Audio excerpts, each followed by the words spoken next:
What's up, everybody? Getting into this video of B&B, the bold and the beautiful. A hot mess.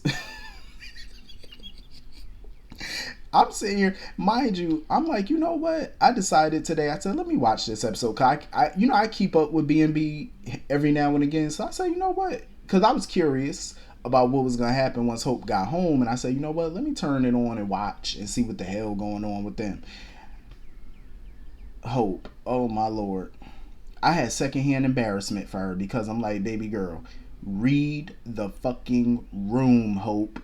Read the room. I mean, she sensed something wasn't right when she hugged him. After she hugged him, she kind of sensed something wasn't right, but he brushed it off or whatever.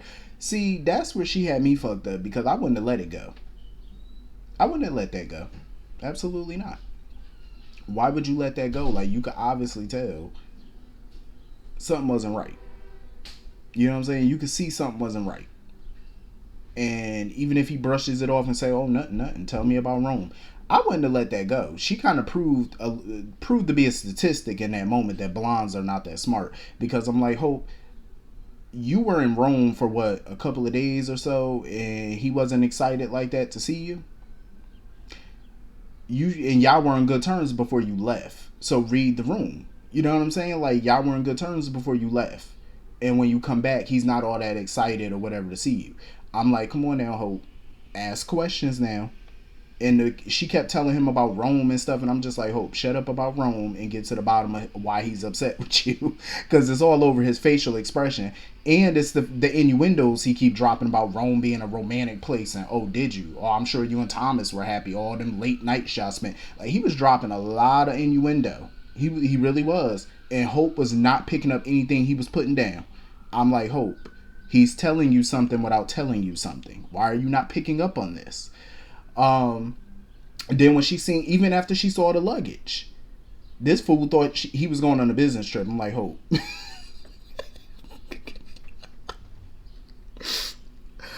Man.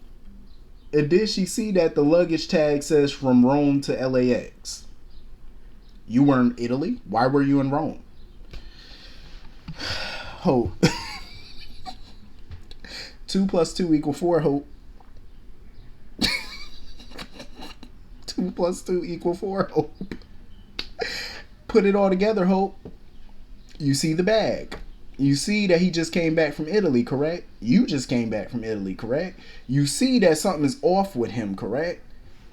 Now, what did you do in Italy that would make him feel so off, or y'all interaction make that seem off? Come on, Hope. Stretch that noodle. Think. Duh. What do you think? Come on, Hope. You ain't that dense. Come on. Like, seriously, you can't be. I understand you Brooks child and all, but you can't be that dense now. You got some smarts up in there. Think. Put it all together. I really don't feel bad for Liam at all. I don't, because I don't like Liam.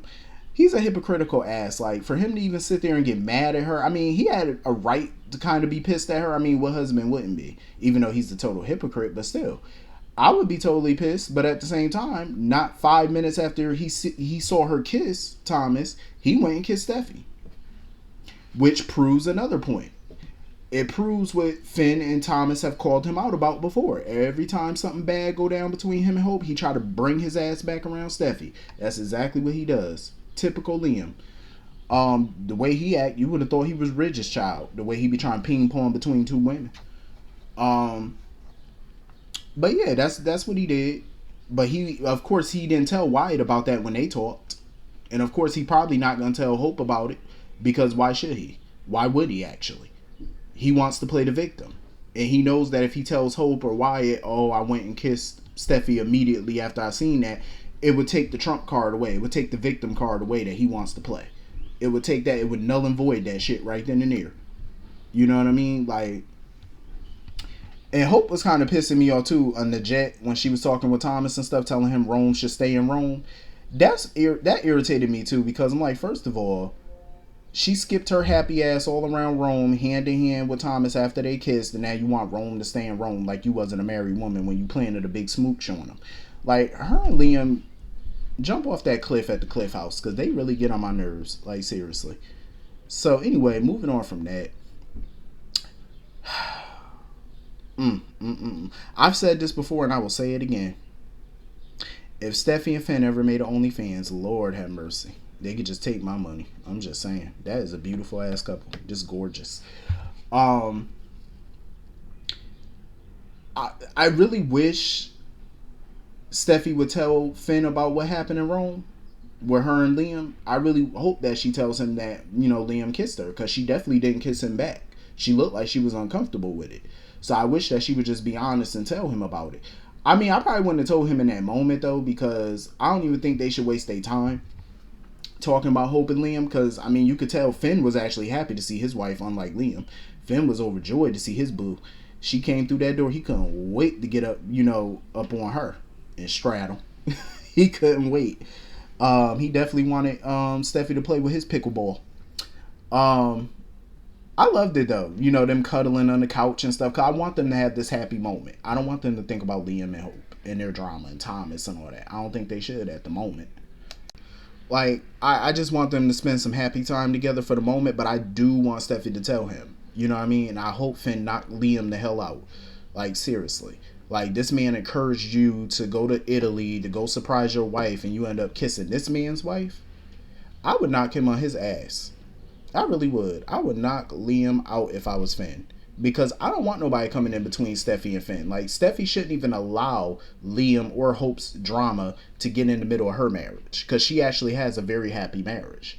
Despite all the other shit that they done been through with Sheila and everything, her and Finn are very happy with each other. She got a good looking ass doctor for her husband. He's a good father, good stepfather to her child. Why mess that up? Why rock the boat? You got it good. I don't want to see her, slide back in and go with Liam again. I just want her to stay as far away from Liam as humanly possible. The only tie she has to Liam is their daughter. That's it. That's the only tie she needs. Do not backslide. So anyway, moving on from that. Ridge really ain't shit. I mean, I'm being honest. Ridge, I can't stand Ridge. You know what I mean? And I do feel like I really hope that with him telling Taylor about him and Brooke getting back together, that this is the catalyst for Taylor to finally move the hell on from Ridge. Because I hate that her and Brooke even have this rivalry over him. It's not worth it. I actually kind of liked her and Brooke as friends because I felt like it was different. They stopped being catty. They stopped acting like junior high kids over the school jock. And they finally started getting along and telling Ridge to kiss their ass. I enjoyed that, you know what I mean? But I knew it wasn't going to last long. But I love the fact that Taylor doesn't really depend on a man. She doesn't really need a man like that. Not like Brooke do. Brooke can't go 5 minutes without a dude. And that's the sad part. And I agree with Taylor. Brooke is going to be Brooke. But I feel like her anger and her resentment should be towards Ridge. It shouldn't even be towards Brooke. Because like she said, Brooke is going to be Brooke. I think Ridge enjoys this, though. I think he enjoys having two women fight over him. I think it boosts his ego. And I agree with Taylor. What has changed between Brooke and Ridge to make them think that this time around is going to be different? They haven't even discussed what broke them up in the first place. They haven't done any improvements on themselves to even make a new relationship work. You know what I mean? And Ridge with that corny ass line, "Oh, I'm older, I'm wiser now." Ridge, shut the hell up. Shut up. You are not older and wiser. You just older. Ain't nothing about you wiser. You just old. That's all it is with Ridge. You ain't wiser. You just older. I just don't see him and Brooke lasting. I really don't. Like, he talking about, oh, this is the last time. This is one more chance. Didn't they say that before? Like, y'all been married, 8, 9 times over the years? I'm like, I really don't see nothing changing about the two of them. I just don't. And I'm ready for Taylor to move on. Find you somebody who gonna love you. You know what I'm saying? Even if she don't hook up with nobody. Just move the hell on from Ridge. You know what I mean? So anyway, moving on from that.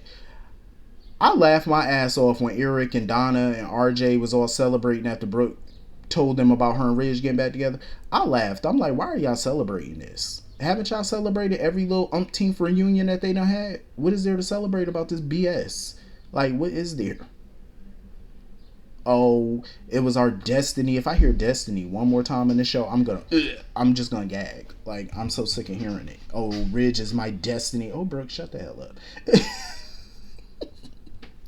And Brooke is a gorgeous ass woman too. I'm not even gonna lie. Brooke is so gorgeous, and I hate that she's so dependent on Ridge. Like, I hate it, cause she is gorgeous. Like, it's some things about Brooke I actually like, but her vying for Ridge's attention and all that, I'm like, she should be over him by now. It's like, what is it about Ridge that is so appealing to her? I just don't see it. I'm like, does he have a magic stick or something? Do he got her under some type of voodoo, like voodoo spell or something? Like, what is it about this man that you just can't live without? Because I don't see it. Like, I'll be damned if I sit here and fight with somebody for 30 years over one person. Like, it's just not, it's not gonna happen. You know how pathetic that makes you look? Like, it makes you look very pathetic. Fighting over this dude who enjoys the chase. Like, he enjoys women chasing him. You know what I mean? Like, it's a boost to the ego. And I really don't understand why Eric is such a champion for this relationship. Like, Eric is such a champion for Brooke and Ridge to get back together. I don't get it. I'm like, what is so appealing about them as a couple? Because I've never seen it. Like, I just feel like both Taylor and Brooke could be too good for Ridge, honestly. If we really want to get into it, I feel like they are. Um, I just feel like, you know, they need to let that relationship go for good. Ridge need to go find himself. He need to go on a self-discovery journey and figure out his life. And Brooke and Taylor just need to move on from that and find somebody different, you know, that neither one of them have ever slept with before. You know what I mean? Like, I just think that's what they need to do at this point, because it's stupid at this point. I don't even know why RJ's so happy. It's like, sir, they gonna break up again. It's not gonna be what y'all think it's gonna be, because I really, and I don't want to sit through another Brooke and Ridge wedding. Hell no. But anyway, that's pretty much the whole episode. Hit the comment section, let me know what you all thought, and I will see you all later. Peace.